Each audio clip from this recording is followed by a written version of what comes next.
আছে কত পবিত্র করে নেতা আছে আছে গোপালপুরে গোবর করে নেতা আছে আছে চাকরি বাড়ি বাংলাদেশ করে নেতা আছে আছে কুচ্ছে নেতা ফসল ভাই সবাই বলো ফসল ভাই ফসল ভাই ফসল ভাই এক নেতা ফসল ভাই এক দেশ ফসল ভাই ফসল ভাই ফসল ভাই বাংলাদেশ ফসল ভাই মুক্তি দরকার জাগের বাড়ি সরকার মুক্তি দরকার জাগের বাড়ি সরকার মুক্তি দরকার জাগের বাড়ি সরকার নারায়ে তাকবীর আল্লাহু আকবার।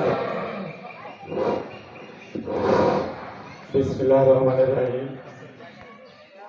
আজকে এই পবিত্র জনসভার সম্মানিত সভাপতি উপস্থিত,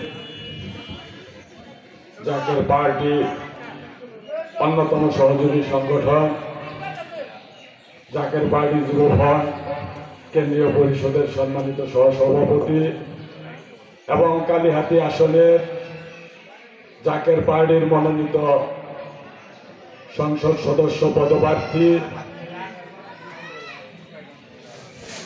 খন্দকার মুমতাজ ভাই সহ জাকের পার্টি টাঙ্গাইল জেলা,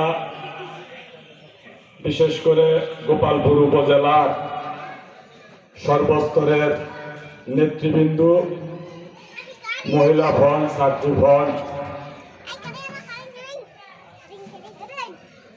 সকল সহযোগী সংগঠনের নেতৃবৃন্দ, প্রান্তীয় জনতা, সবার প্রতি আমার সালাম, আসসালামু আলাইকুম। ওয়ালাইকুম এবং আসসালাম জাকের পার্টির পবিত্র প্রতীক লাল গোলাপের শুভেচ্ছা। সময় কম, কথা অনেক। আলোচনা নেতৃবৃন্দ অত্যন্ত গুরুত্বপূর্ণ আলোচনা করেছে, বিশেষ করে মুমতাজ ভাই জাকের পার্টির উদ্দেশ্য, জাকের পার্টির মহামান্য চেয়ারম্যান মহোদয়ের কর্ম, সমস্ত কিছু আমাদের সামনে সুন্দরভাবে উপস্থাপন করেছে। আমি এই এলাকার, বিশেষ করে এই ঐতিহাসিক বৃহত্তর সুতিবাসী যারা আছেন, আপনাদের প্রতি আমার উদাত্ত আহ্বান থাকবে,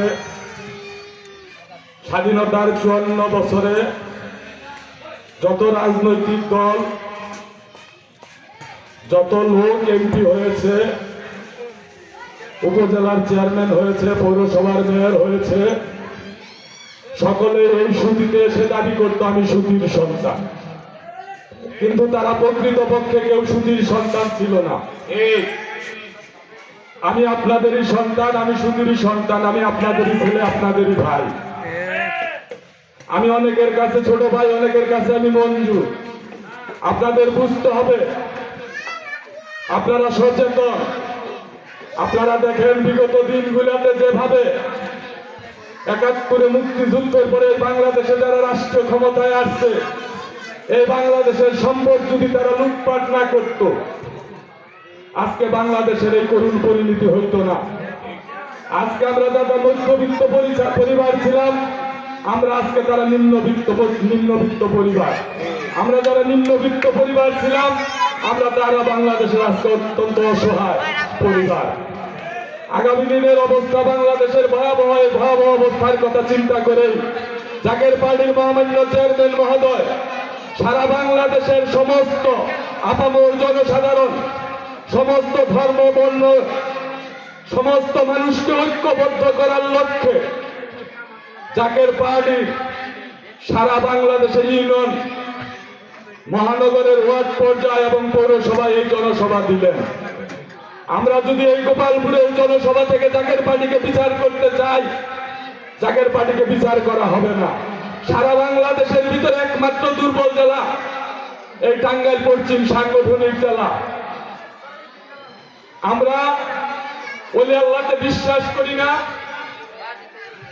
তবে আমি গোপালপুরবাসীকে বলতে চাই, যতক্ষণ পর্যন্ত আমার কেবলাজান হুজুরের প্রতিষ্ঠিত পার্টি জাকের পার্টি এই বাংলাদেশের মসনাদে না যাবে, ততদিন পর্যন্ত বাংলাদেশে শান্তি হবে না। বাংলাদেশের মানুষ শান্তিতে ঘুমাতে পারবে না। আজকে ওলি আল্লাহ সকল সত্য, হযরত শাহজালাল সত্য, হযরত শাহপরান সত্য, যেইভাবে দাদা এনায়েতপুরী সত্য, বিশ্বলী খাজা বাবা ফরিদপুরী সত্য, জাকের পার্টির প্রতিষ্ঠাতা বিশ্বলী খাজা বাবা ফরিদপুরী যেমন সত্য, এই পার্টির মহামান্য চেয়ারম্যান তেমন সত্য এবং পবিত্র। এবং জাকের পার্টির সিনিয়র ভাইস চেয়ারম্যান ইতিমধ্যে এই বাংলাদেশের গরিব দুঃখী মেহনতি মানুষ যারা আছে, পিছিয়ে পড়া মানুষ যারা আছে, যারা রাষ্ট্রীয় সুযোগ সুবিধা থেকে বঞ্চিত, তাদের কণ্ঠস্বর একমাত্র জাকের পার্টির সিনিয়র ভাইস চেয়ারম্যান। বাংলাদেশে এমন কোন নেতা দেখলাম না এই দেশের গরিব দুঃখী মেহনতি মানুষ নিয়ে একটু চিন্তা করে। যদি কেউ চিন্তা করে সেটা হলো জাকের পার্টির মহামান্য চেয়ারম্যান মোস্তফা আমির ফয়সাল। আজকে আমরা কোনোদিনও একটা সিটও মনে করি, একটা আসনও আমরা পাই নাই। আমরা যতটুকু ভোট পাওয়ার আশা করি ততটুকু ভোট পাই নাই, কিন্তু জাকের পার্টি এই দেশ এবং জাতির সেবা থেকে বিন্দু মাত্র পিছু পা হয় নাই, পিছু পা হবে না। আমরা বিশ্বাস করি আগামী সরকার যদি হয় সেই সরকার হবে জাকের পার্টির সরকার। আমরা বিশ্বাস করি আগামী দিন যদি এই বাংলাদেশকে বিশ্বের বুকে সবচাইতে ধনী রাষ্ট্র হিসাবে, সম্মানী রাষ্ট্র হিসাবে, বিজ্ঞান প্রযুক্তিতে, সামরিক ভাবে, অর্থনৈতিক ভাবে যদি এই বাংলাদেশকে আমরা বিশ্বের বুকে মনে করলে মাথা তুলে দাঁড়াতে চাই, জাকের পার্টির মহামান্য চেয়ারম্যান নেতৃত্বে বিকল্প নাই।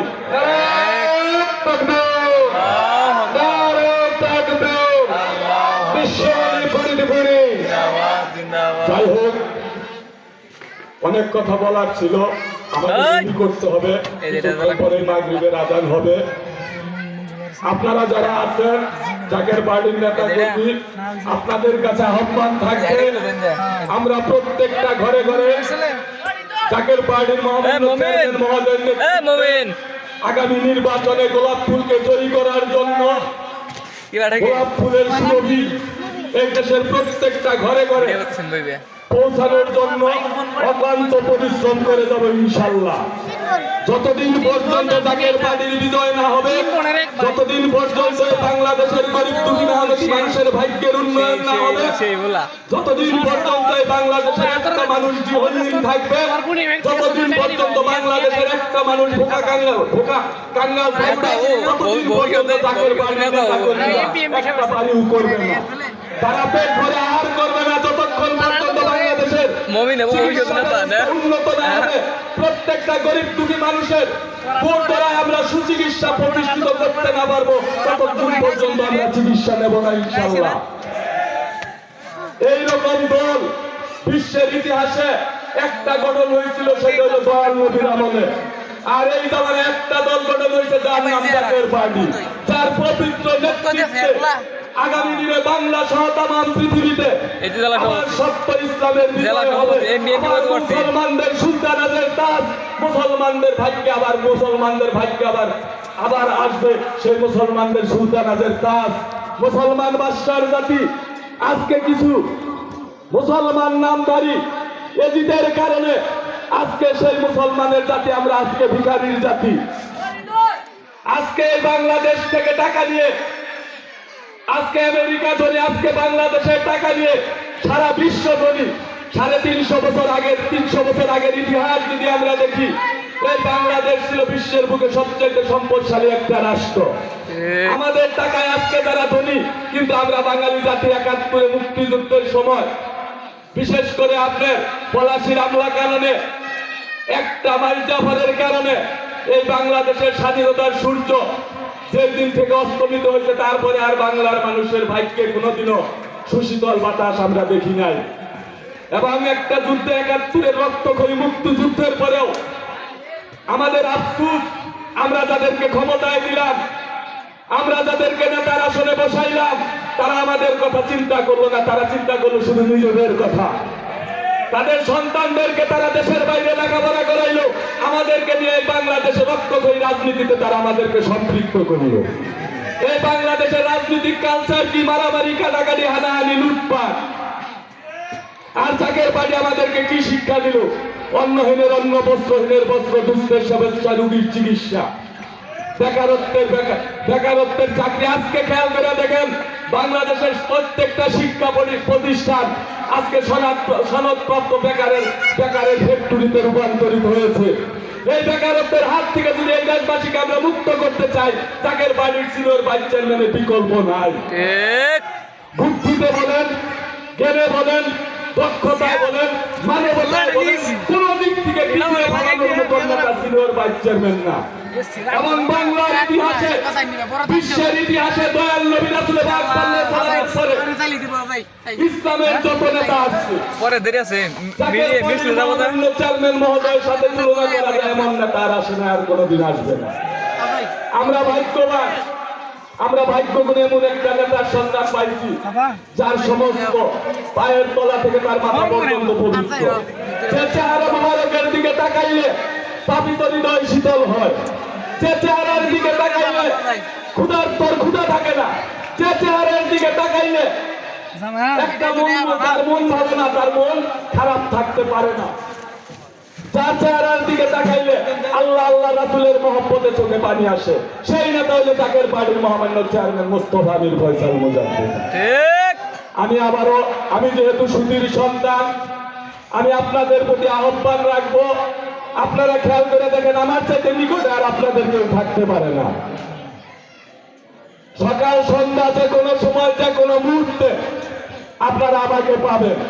আমিও আশাবাদী আগামী জাতীয় সংসদ নির্বাচন যদি সুষ্ঠু হয়, পেশি শক্তির ব্যবহার যদি না হয়, কালো টাকার প্রভাব যদি না থাকে, ইনশাআল্লাহ তাআলা শুধু গোপালপুর ভুয়াপুরে না, সারা বাংলাদেশে জাকের পার্টি প্রত্যেকটা আসনে বিজয় লাভ করবে, পাশাপাশি রাষ্ট্রীয় ক্ষমতায় যাবে জাকের পার্টি।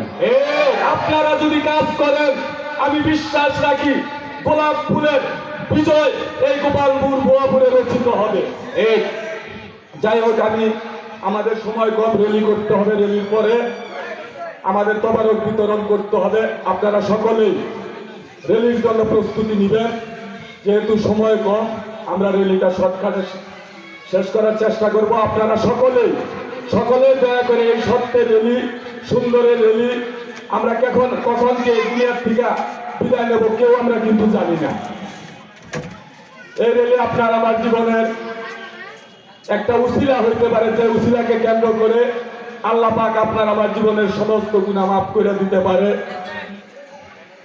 এই আল্লাহ ওলিদের এই র্যালিতে, এই পবিত্র প্রতীকের র্যালিতে, এই পবিত্র পার্টির র্যালিতে আপনারা সকলেই সম্পৃক্ত থাকবেন। তারপরে আমরা আসবো, মোনাজাত হবে, মোনাজাতের পরে সকলের জন্য মাইকের আওয়াজ যত দূর যায় সকলের জন্য পর্যাপ্ত তবারকের ব্যবস্থা রাখা হয়েছে। আপনারা সকলে দয়া করে আসবেন, তবারক খাবেন এবং র্যালিতে সবাই শরীর হবেন। র্যালির জন্য প্রস্তুতি নিন। এই বলে